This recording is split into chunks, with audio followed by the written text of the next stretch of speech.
It's always fun to start the morning off on a sunny day like this inside where we're maybe some of you are outdoors on your laptops, but welcome to spring, and here we are. Today, obviously, we are recording this, so as Shane said, before we get going, I want to just do a plug for next month's Off the Shelf. It'll be presented by my colleague Rick Murdoch, and it's good communication is great leadership.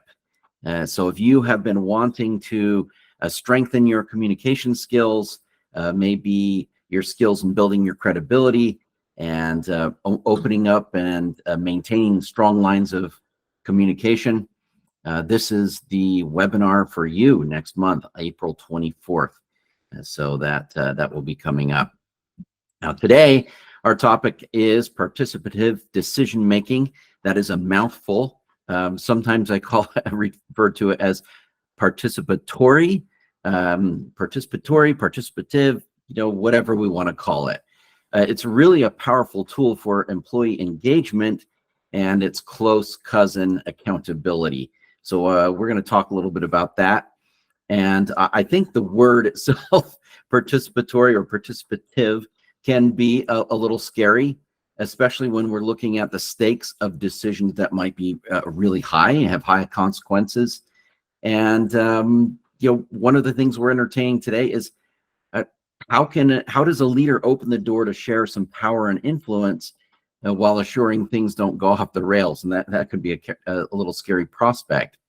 But we're going to take it on today, and I hope you gain a better understanding and an interest for how you can use this practice and make better decisions, more sustainable decisions, and increase engagement in appropriate ways.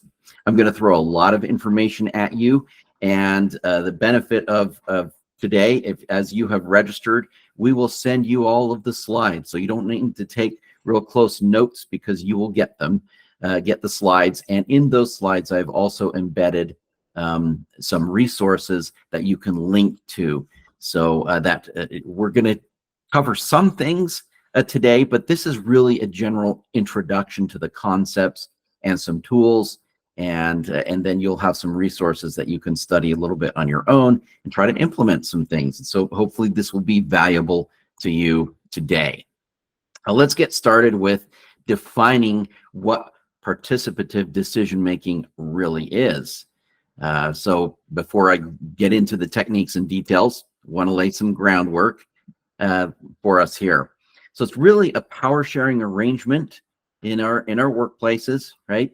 Where there's influence that's shared among individuals, and not everyone is going to be the manager or the leader, but everyone who is involved in a participatory decision making has influence and can really sway the direction that a decision goes, and that's kind of exciting, especially in terms of engagement. And if you're a frontline employee, you certainly would advocate for being there to participate and have your expertise used in this way. So that's what we're talking about today. Now, before we get going on that, I want to dispel a few myths. Whenever we have these terms that we throw out there, I think there is a great assumption that everyone understands what we're talking about. But participative decision myths, that I can think of three that really come to mind. The first one is it promotes artificial harmony. Like the philosophy of niceness. Oh, let's all get along and not cause any trouble. While that can be a nice thing, that is not really what participative decision-making is about. As a matter of fact, folks that are involved in this process really roll up their sleeves and might push on one another a little bit. They can still be kind, but they're not going to be necessarily nice. It's not about a kumbaya experience, right? It's about making difficult decisions.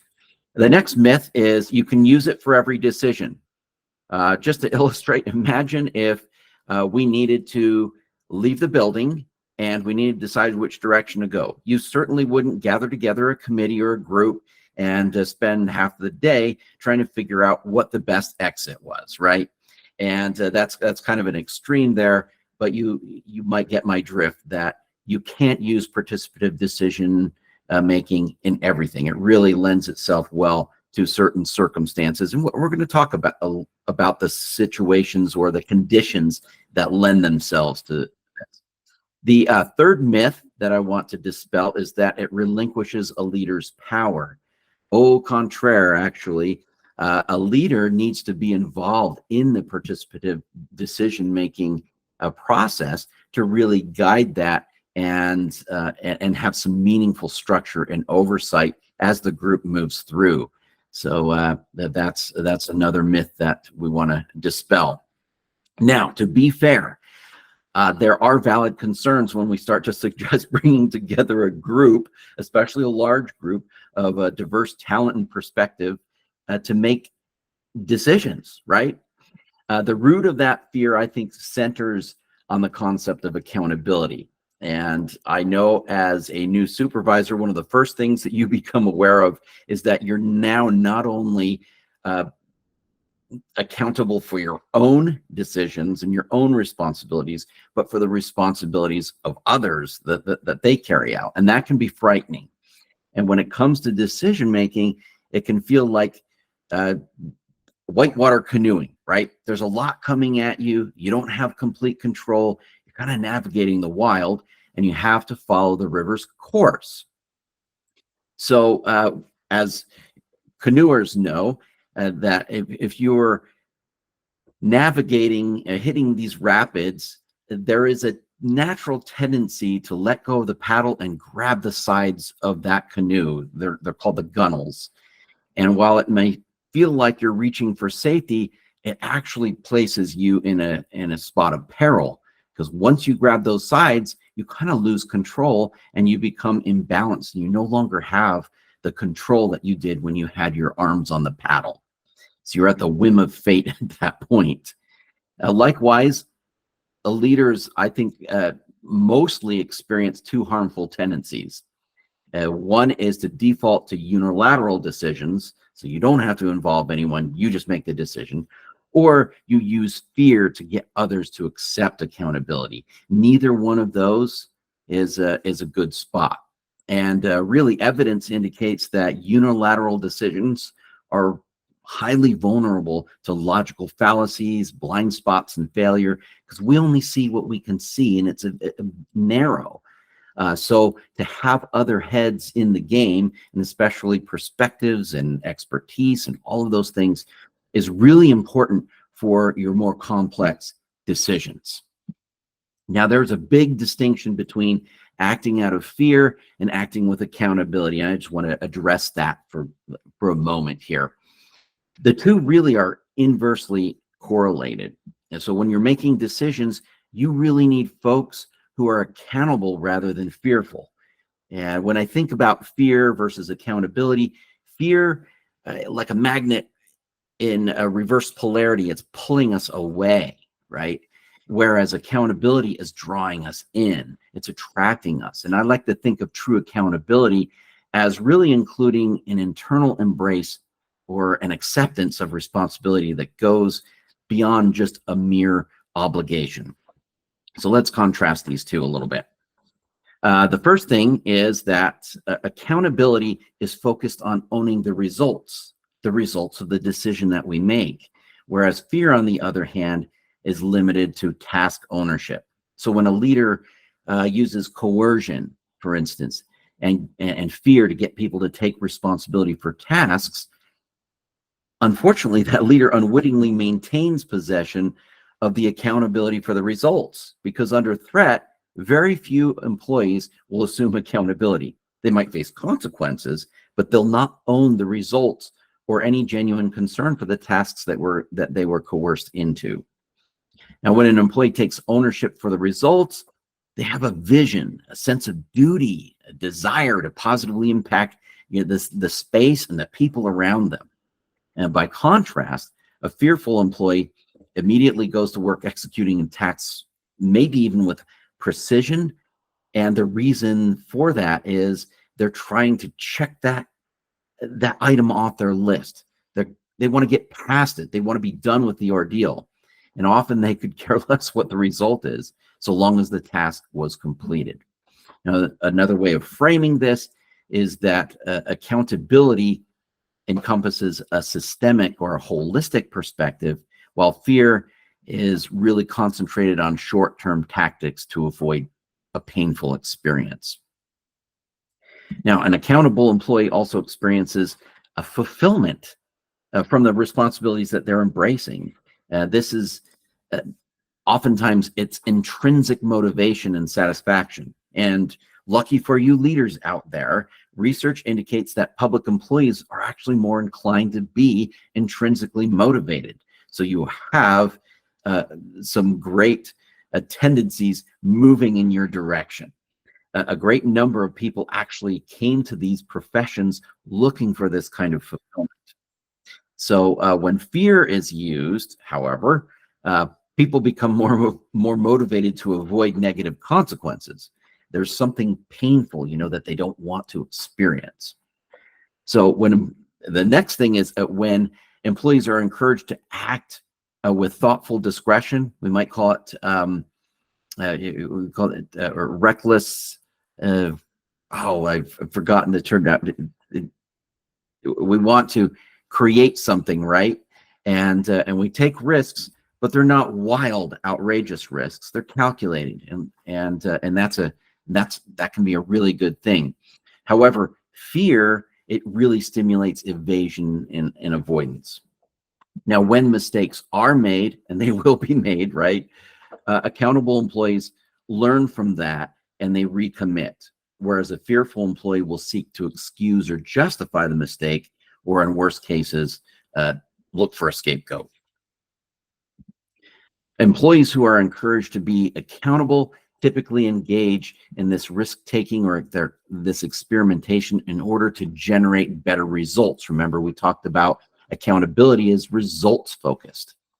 And the fearful employees, they stay cautious, and so they're afraid to take steps that might get them in trouble or might elicit some really negative consequences. So their creativity is still there, but it actually might be expended on novel ways to avoid being on the hook rather than achieving good results.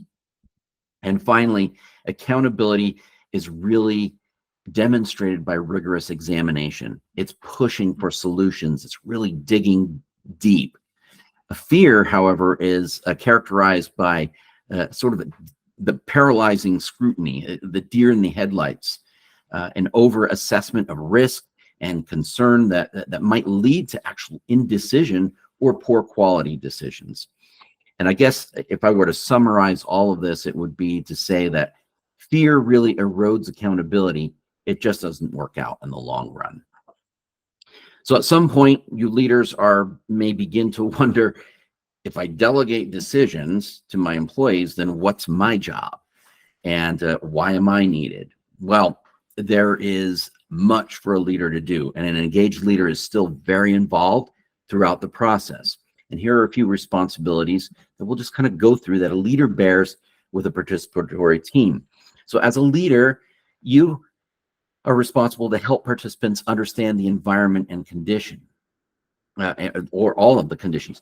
Leaders are oftentimes privy to circumstances and the players and the politics that frontline folks may not be.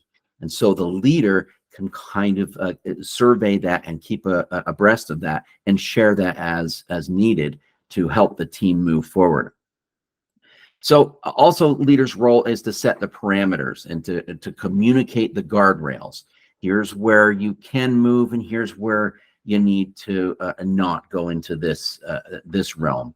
And that may just be that might not necessarily be because of danger, but it might be because just of scope, just to keep the scope where it needs to be. And a leader also collects feedback not only from the participants there, but also feedback from participants in the greater system throughout the agency or other units that your decision might affect. Leaders can pull those aspects in, corral those around and share that with the group.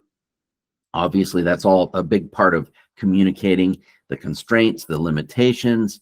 Obviously, a leader has command of some resources, sometimes the purse strings. What are the barriers? What are the financial limitations? What are other kinds of limitations? Space requirements, all kinds of things that you can go down the list of.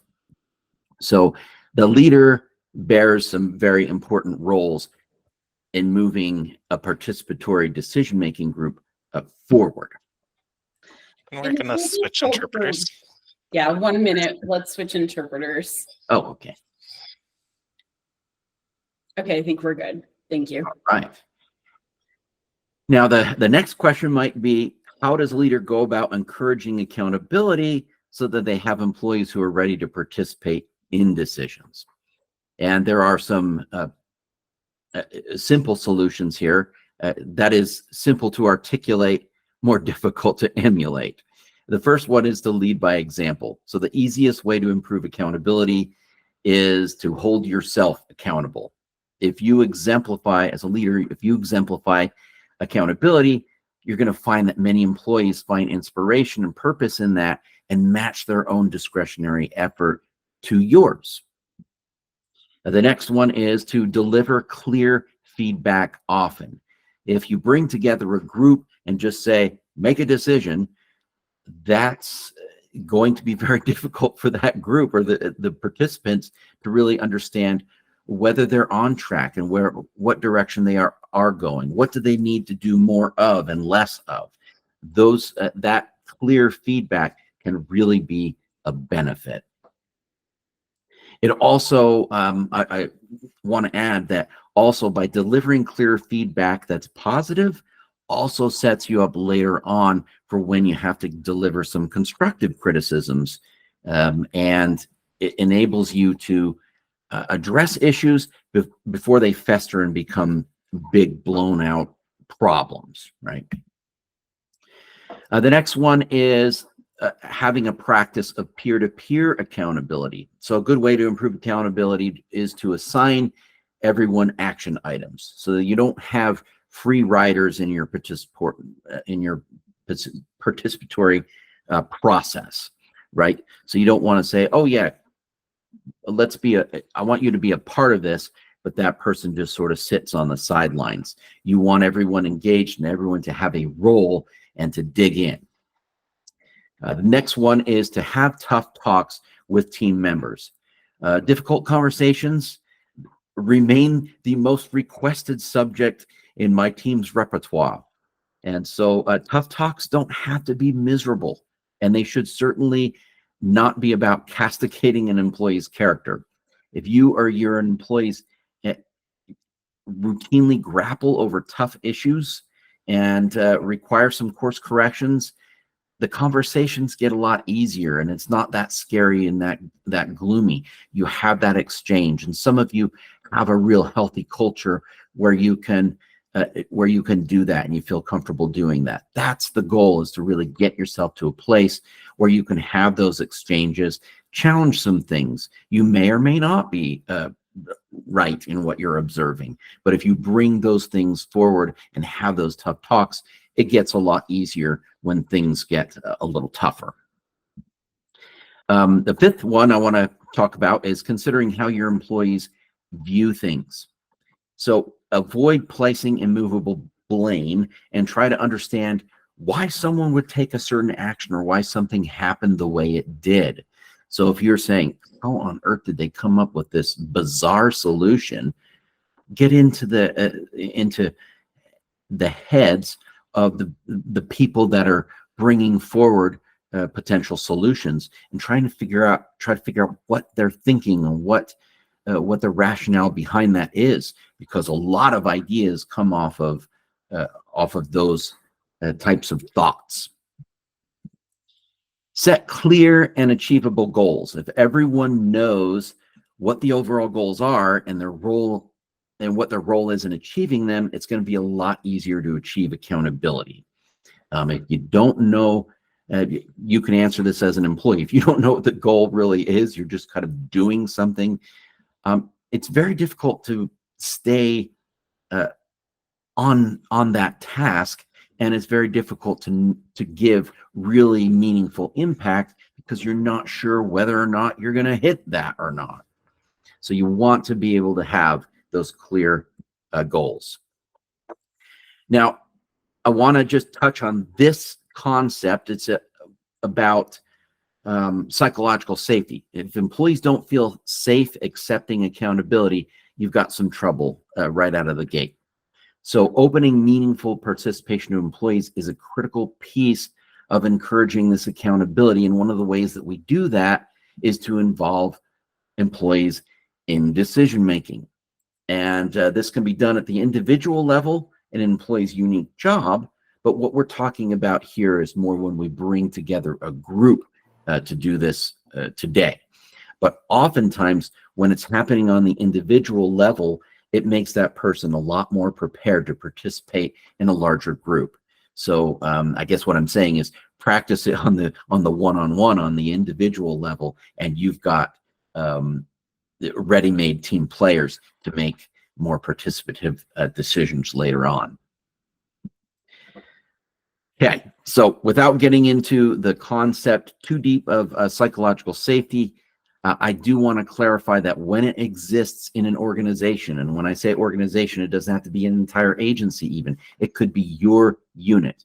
Do your employees feel safe bringing forward issues, concerns, or to offer up potential solutions that might be a little wild, right? So what I'm talking about with psychological safety is a shared belief held by members of a team that it's safe to take responsible risks, to express ideas, concerns, to question solutions. And we have a local expert. His name is Dr. Tim Clark, who's an expert on this topic. And I like what he says about this. He says, psychological safety allows and enables a leader to hold people accountable more effectively and more thoroughly than they otherwise would. There's another whole set of misconceptions that people have about it, that psychological safety is walking on eggshells. And that's not what it's about at all. It's really about the opportunity and the culture to be able to take some risks that are responsible. Accountable employees, they feel responsible and accept natural consequences. Participatory decision doesn't have to presuppose that the decisions are left up to those who have no investment or no accountability for the result of a decision. In fact, people who don't really are not really impacted by a decision are likely not the best ones to participate in making that decision. Folks who have, we like to call it skin in the game, right? If they have that, they are more likely to have great investment in that decision, and they want to make sure it's done right. Okay. Now, why would it be worthwhile for folks to engage in participatory decision-making or participative decision-making? I've got a whole list here. I'm not going to go through every little thing and explain all of them, but it can ensure the completeness of decision-making, and it can increase the team member commitment in those final decisions. And if you have decisions that are affecting a great number of people, to have more people involved in the investment of that decision that was made, you're going to have a greater likelihood to be able to move past the challenges that change bring, right? So in a participative decision process, each team member has an opportunity to share their perspectives. They can voice their ideas and tap into the skills that improve the effectiveness and efficiency of the greater group, that being the team, the work unit, or the agency as a whole. And as a leader, you're likely to get the whole employee when they are involved in that decision. So a lot of my colleagues have actually reported that they became aware of an employee's talents and skills, ones that may have been hidden, when they were in the midst of a participatory decision-making process. And they said, wow, I never knew that about John over there. And they pull out these new talents and skills that they were previously unaware. So it can have some real side benefits in that way too, certainly in developing the employee. Okay, now I'm not advocating for participatory decision-making in everything you do. There are conditions in which it's not well suited. Some of our decisions are just routine, they're localized. One person kind of makes them because it fits their style best or whatever. And there are certainly other situations where that's the case too.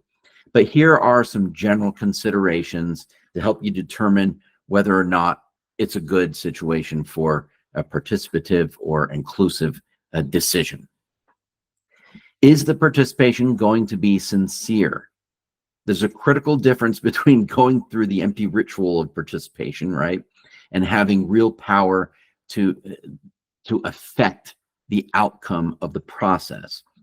And this limitation should also be considered if the manager observes that decision-making authority has been suggested to the team, but the true power holders really have already made the decision or will otherwise limit the authority. And that sometimes happens when the decision is passed on to the leader saying, hey, we want some input from your team. Well, you need to be really honest with your team, how much input that your leader is allowing your team to have into that process. If you represent it as, oh, we get to make the decision, and they really don't, then that's going to erode trust, right? And the next thing I want to talk about is there a strong enough culture of cooperation, personal and group accountability? That's important. If there's strong commitment to the organization or work process, and there's an ongoing culture of participatory decision making, it'll have a stronger likelihood of success. Now, that may sound strange because I'm saying, okay, here I'm promoting it, and now I'm saying, well, maybe not. But all that said, that I said, you have to start somewhere, right? If this is not the culture that you have yet, it would be advisable that you avoid claiming that it is. Simply suggest that you'd like to start or experiment with a participation process. Check if your team members feel equipped to participate. Resolve some of their concerns before you move forward. That's how you get that started and going. The next thing is, are you going to diligently employ some facilitation techniques? And we're going to talk about these later in this presentation. It's going to be necessary to have team meeting conventions and norms that are clearly defined. When ideas kind of go off the rails, you have like a parking lot to say, okay, that's out of the scope of this right now, so let's capture that idea and move on with what we're talking about here. There are other various techniques that you can use, and absent of these, one person or a small group can just easily take control and apply undue pressure to the larger group in that decision. So it's very important to employ those facilitation techniques as you move along. The next thing to consider is, do you have the time? It takes time to come up with ideas, to communicate them, rework the plans, to incorporate the ideas, implement them. Participative decision-making takes time. And so sometimes a decision, you might not have that kind of time, the luxury of having that kind of time. So setting time limits and hard deadlines, they can mitigate some of this, and that'll help you out a little bit. The next thing is, does your decision require a novel approach? This is where participative decision-making really thrives. If you need to come up with a novel approach, perhaps something that you've never tried before, or you want to rework an entire process in a totally different way, this is a great place to begin. Is participatory or participative decision-making. Okay. Another thing that participative decision-making lends itself well to is when you need more than one solution. If you have multiple possibilities or you need a multi-step solution, this is a good realm for participative decision-making. I want to talk a little bit about the types of participation. And as I do this, I want you to reflect on any of these you may have experienced. Because when we say participation, sometimes we call something participation. It's not all that participative after all, right? But the first one is direct participation in work decisions. This is often happening on your day-to-day, on everyone's day-to-day. They're making decisions. Am I going to put this here? Am I going to put it in that box? Am I going to carry out this process? Which tasks am I going to do first? Those are direct participation kinds of activities. Consultative participation is similar, but the individuals involved might not have the same day-to-day touch points of the decision. For instance, they might not directly carry out the majority of the tasks. So they have less skin in the game, as we were saying before, but they might be able to provide some expertise and consult on that decision. A short-term participation, maybe you're a subject matter expert and you just come in to provide information or your expertise for a short segment of a decision-making process, and that can be participative as well. Now, there's also representative participation. We see this a lot with committees, right? Oftentimes, an individual is asked to bring the concerns or ideas of other decision or of other of folks in the work unit or in the agency, right? It's more representative. They're bringing the concerns and ideas of others together where it might be unwieldy to get 150 people in one room and make a decision. And there's also informal participation, and that's where folks might come in rather casually, or you might run into them at the elevator and they provide some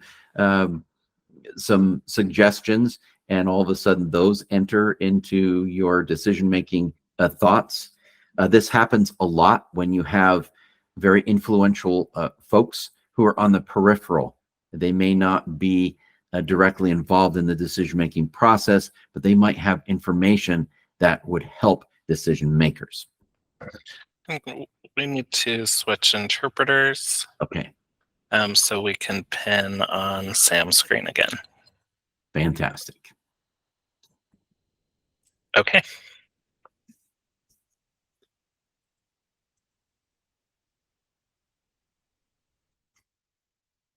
All right. I want to talk about levels of participation.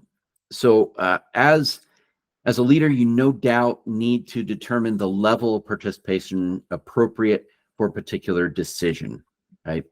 And who will you include? How will they participate? How frequently or how long will they be involved in? This gets at some of the things that we just talked about of types of participation, but there are also levels.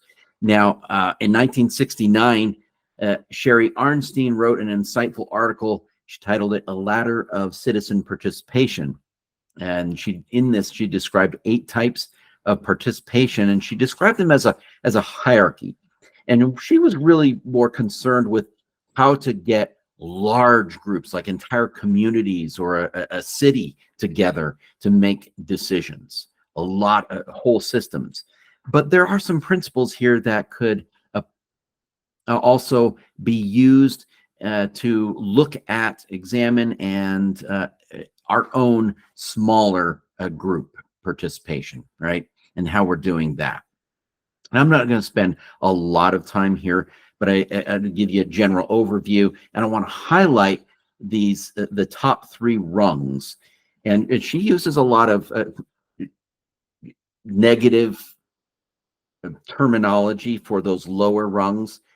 And I want to start off by saying there are times where you might use those, and they're not necessarily negative, or we don't need to use a pejorative a term for all of those. But let me go through this. Okay, so the first two rungs really are not participatory at all.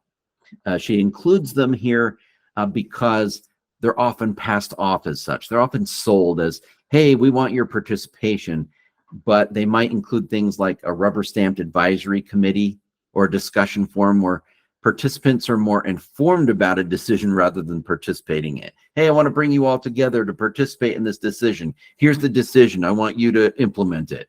And that's your participation, right? So that happens, and I'm sure you have experienced that before.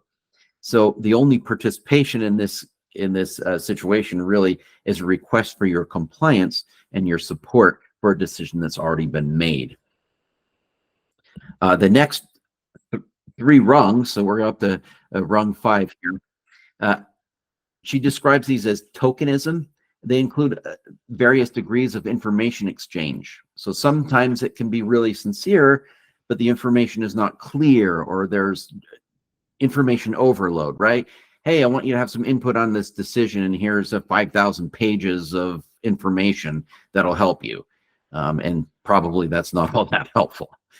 Other times information might be concealed, or it might be limited, or even misrepresented in order to steer a decision in a particular direction. So we say, okay, we want you to come in and make a decision, but if you make any decision other than this, that would be errant, right? That's not ideal participation either. So these approaches seek employee input, but it's heavily screened or sifted with leaders still holding that decision-making authority very tightly. Arnstein, she suggests that what employees really achieve is that they have participated in participation. And what leaders achieve is evidence that they have gone through some required emotions or motions to involve those people, right? Okay. Now, finally, we arrive at the top of the ladder, and here we start to see higher quality participation. And that's what we're really talking about today. And I want to cover each of these, starting with partnership there. Partnership, in partnership, the power is redistributed. The structures and rules are negotiated at the beginning of the process, and they're not subject to unilateral change. Here, the leader kind of sets that up and said, okay, let's come together. What are some rules we want to work by to get to this decision? Here are the parameters. All those kinds of things are laid out and structured. And the decision makers have those defined structures and mechanisms for resolving impasses when they get to them as well. And structure can assure a more rigorous process and result in definitely higher quality decisions. Now, at the delegated power level, participants have collective authority in the decision-making process. And so these might include self-directed work teams where a leader sort of forms a team and says, okay, here are all the resources you need. Go off and do this, and keep me abreast of the situation and bring that back. So there's a distinctive shift in the leader's role. The planning and operational aspects of the decision are really determined by the participants who are making the decision. And when the disagreements come out, because they inevitably will, the parties bargain and compromise amongst themselves toward the solution rather than to yield or acquiesce to the pressures of position power. The leader doesn't abdicate anything here. I want to remind you of that. The leader is still involved, and they can push back and must still commandeer some resources. They have to remove obstacles and provide some support and oversee implementation of the decision, because truly the decision makers may not be the only ones involved in implementing a decision. The very last rung is what Arnstein calls citizen control. This is where decision-making power shifts to the participant group in the organization.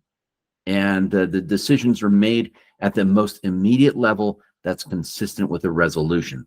So I like to think of it as local control. The leader might just be kept in the loop and approached when resources are needed, right? Or something needs to be negotiated within the larger organization, but the group really has a lot of control there. And that requires a lot of expertise and a lot of know-how on the folks who are participating in the decision itself. So that's that. Let's get to the leader's role a little bit. So I suggested a little bit earlier that the leaders need to apply some different approaches according to the situations or the conditions that their team is facing at any given time. And the type of participation and guardrails might need to shift as the team develops. So what I'm suggesting here is not to just take a look at and say, this is where my group is, and this is how I'm going to move forward. You need to take a look and say, this is where my group is now, but maybe a week or two from now or a month or two from now, when they're into the decision, a different approach might be needed. Let's take a look at this model here. I like this model. This is the situational leadership model. It's developed by Paul Hersey and Ken Blanchard. And I think it's a good model for identifying different approaches to leadership on a team. The conditions and attitudes are always changing, so leaders have to be willing to adjust. And mind you, anytime you insert another person into the team, or one person leaves or is removed from that team, the dynamics change. And so while this is a nice quadrant, right? We love four box quadrant models. People hop around, and your teams will hop around. They'll progress and they'll regress, and usually it happens anytime there's a new condition or a new factor that enters into the team or the team's work objectives. So a little bit different than some 4 boxes might depict. This one starts over in the bottom right-hand corner with the red box. It's going to go up to the orange, over to the yellow, and down to the green. And so it signifying a progression of sorts. But like I said, a team could hop from yellow and back to red, or from orange and quickly advance to green. And that can happen even within a day, right? So Hersey and Blanchard developed 4 types of leadership styles that are based around these situations.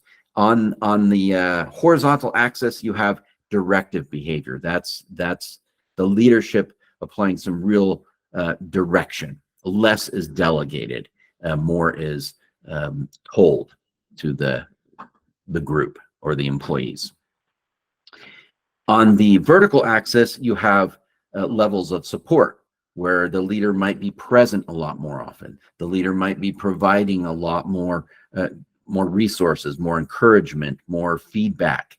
And as that decreases, it's toward the bottom there. So the 4, let's talk about these 4 different kinds of leadership approaches. The first one I call selling. That's what you're going to use in the red box. So a selling style, or sorry, let's back up. Selling is actually the orange box. A telling style is the red box. So when an employee has maybe a high commitment level, they're coming into this saying, "Oh, I'm excited. I'm on I get to make a decision. I'm part of this team that's going to make this decision," but they might not be really experienced with the task at hand, or they might not know all the conditions yet. So they have to receive a lot of information and a lot of guidance to be able to launch or move forward. That's a telling style that the leader is going to use. The next one in that orange box, now we get to selling. In that, it adds this new element. So participants have more ability because they're starting to catch the ideas and the parameters and the guidelines that they need to follow. But this is also where some of the conflicts and constraints start to emerge. So a leader may need to sell them on staying engaged. They might need to be offered more support and encouragement. The team needs to help. They need help seeing the vision. of where they're going, where the light at the end of the tunnel is. And that's the selling style. Now, as we move over to the yellow box, we get into a more participating style. And that can be effective when the team's competency really starts to emerge. And that during this phase, the team has the skills, they have the knowledge, they're starting to coalesce, they're starting to move forward, and they need less leadership intervention. As a matter of fact, if the if the leader provides too much direction, it could actually off-rail a positive process. So the leader begins to step back a little bit and allow that team to take the reins and move forward, right? The highly directive approach subsides, and the leader becomes more of a consultant in that role. The final one in our green box, we move to a delegating style, and some of you may use this, or some of you may be in teams that are in the midst of a delegating style.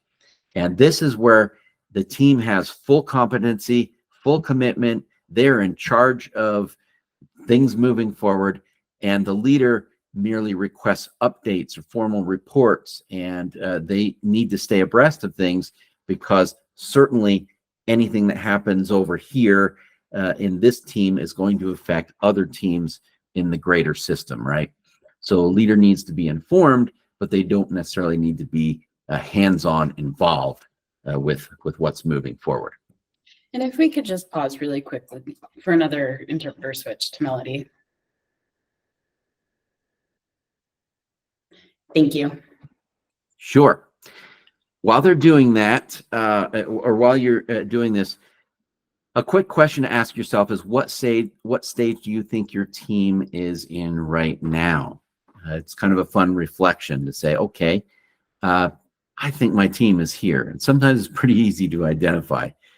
So then you ask yourself, what leadership responses do you think would be beneficial to move this team forward? I'm not going to allow you too much time there, because there's a lot that we still need to share here. I've got a number of questions that team leaders can ask themselves when they're putting together a participative team. Is it small enough in number? Now, I've just talked about participation, getting as many people as possible in the room, but it needs to be limber enough that they can move forward. Do they have the adequate roles and skills on that team? Do you have the people who have the information to make a good decision? And do they have a meaningful purpose to all the members? Or some you don't want some to just ride along, right? Are there specific performance goals agreed on by the group as a whole? And is the working approach clearly understood and commonly agreed upon? And do team members hold themselves individually and mutually accountable for the group's results? That's a sign that you've got a well-working team. Let's take a look at this. This is a graphic that illustrates the general course of a decision-making process, and it can get ugly and crazy. But most of us spend our decision-making in this little triangle or a diamond shape over on the left-hand side, where you see those little dots. Familiar opinions, options. We make decisions every day. This is what I call the business as usual. And when you have more complex decisions to make, there is a tendency to resort to the business as usual. Unfortunately, that means you're not getting as creative of solutions. So again, looking at the type of decision you're making is important. Then you get into divergent, and that's going out there into what you see there, a groan zone. That seems to stand out most. And then the convergent. Another way of looking at this is what we have in front. Divergent thinking is the creative process. You're asking questions. What is the question? What is it we need to solve? and you're coming up with all these ideas, and they can be crazy ideas, right? Convergent thinking is where you're trying to settle in on an answer, and you're bringing in facts to say, okay, this fact supports this answer or this direction. And that's when you start to coalesce around one or two decisions that that will advance you forward. Okay, there are steps of team decision making, and I've provided a hot link down there. You see on the bottom right there, tools for problem solving. This will give you a collection of tools that you can move the process along to the next step. And when you pop into that tools for problem solving, it'll give you just a few tools. It's not exhaustive, but there are a few that are there, and most of these they have a description of the tool, and most of them they provide a visual example. So let's say, oh, okay, I want to use a herringbone diagram. What is that? It'll describe that a little bit more. So your basic process, though, is in diverging, you're generating, right? You're generating ideas. Then you want to kind of consolidate. Once you've got a lot of ideas out there, you kind of bring those into a manageable group. And then you want to refine them. So you're reducing that down, and then you're making your final selection. So tools for divergence. Like I said, there's another hot link down there. It's to the same document, and I have that repeated for your reference. Brainstorming, surveys, workflow diagrams, fishbone diagrams, interviews, focus groups, all these kinds of things bring out new ideas and can be used. And it's your choice, right? There are tools for consolidation. This is where we prioritize and sort our ideas. So there are a lot of tools here, and this can be a really fun process. You have multi-voting, where individuals get up and they put stickers next to ideas that they like, and so now we start to consider things, and it becomes an active process. And it's a little more than just sitting around the table and discussing things, right? It brings some structure in there, and it brings some analysis to all of our crazy ideas that we came up with in generating. Now, one thing I want to touch on here is just on criteria itself, and I've provided this slide for you because it's just a list of ideas that you might use for establishing your criteria, and not all of these are important in every decision that you're going to make, right? But importance or visibility might be a consideration. Cost usually is a consideration for us, right? Degree of impact on the root cause. Is it measurable? Maybe that's important. So you can determine, or the group can determine, what criteria they are using to make a decision, and then they can rate the ideas based on those criteria. So I provided that list there for you, and you might come up with another dozen yourself. Now we have tools for refining. There are some things, and this is where we need to step back and analyze the ideas that we've come up with, right? We might have a concentration diagram. Have we hit the target? How much of it? We might have a pie chart that says, well, this solution would get a third of this issue taken care of, or while this one might do 2/3 of it, or just a sliver.